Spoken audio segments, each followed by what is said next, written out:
very pleased today to welcome Hans Mes. Hans Mes has been instrumental for many things we're doing in the Shell Alumni Network. Warm welcome to you, Hans. Yeah, thanks. Thank you for having me.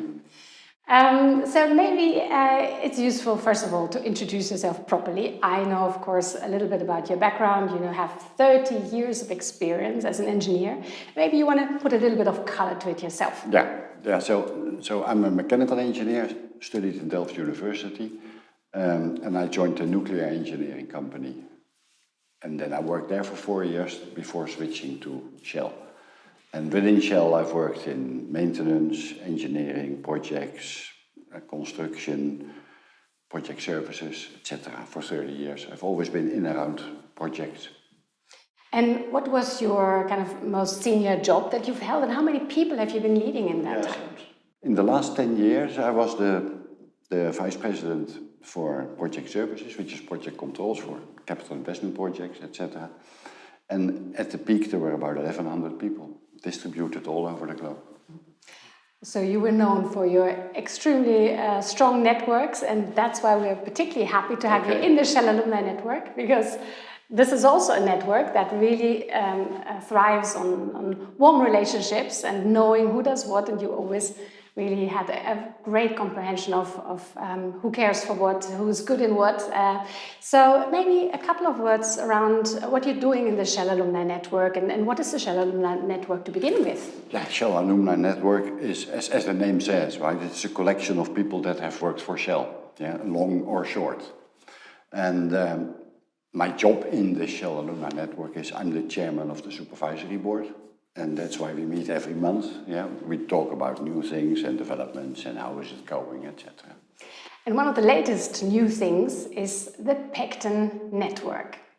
So let's explore that one a little bit, because it's completely new. It's the idea of bringing people together with Shell alumni background who are in the consulting space. So can you give us a bit of an example of why that is an important add to the existing Shell alumni network? Yeah, so as you said, there is several networks within the Shell Alumni Network, and it's a grassroots environment. And there was definitely a need for folks, specifically in the technical community, to know more about consultancy. Some of them are already experienced consultants, some have a huge amount of experience and expertise and want to be consultants. And combining those in a network seemed to be a good idea. So let's put this into practice. So in an asset environment, for example, how can that be useful? Very useful. So for instance, we can fix existing problems with a single disciplinary advice.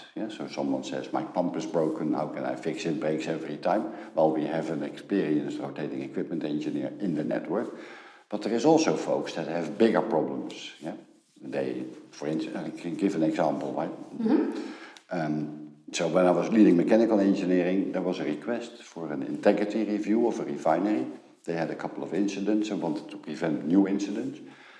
And I was able to corral a multidisciplinary team, electrical engineer, civil engineer, rotating equipment engineer, process engineer, safety advisor, etc., to come up with a sound advice on how to improve refinery integrity and therefore prevent future incidents.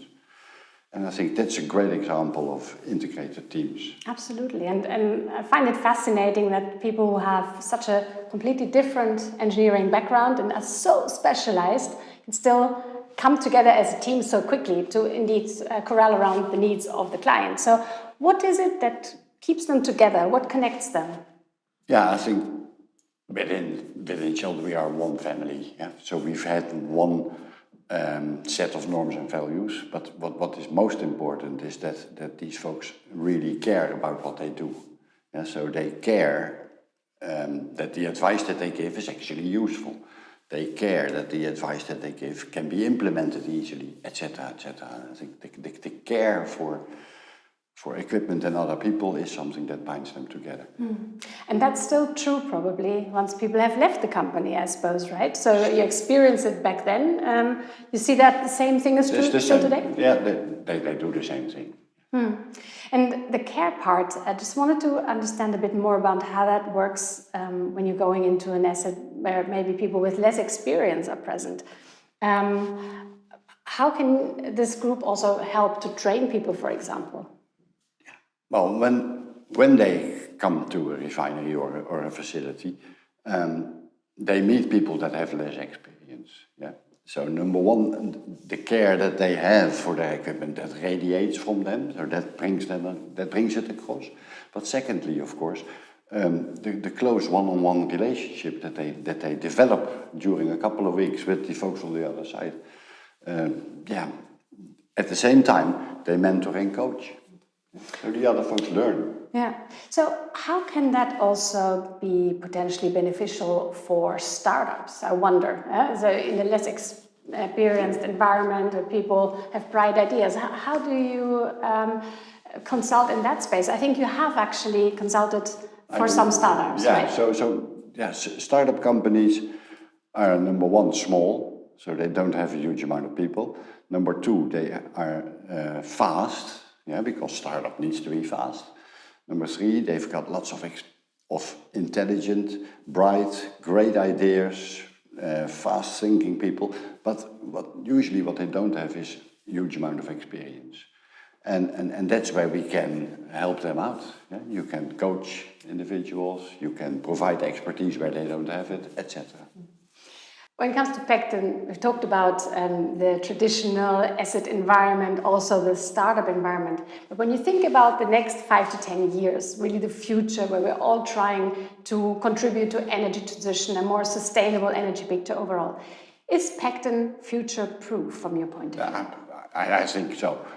The new technologies always consist of old and new. Yeah?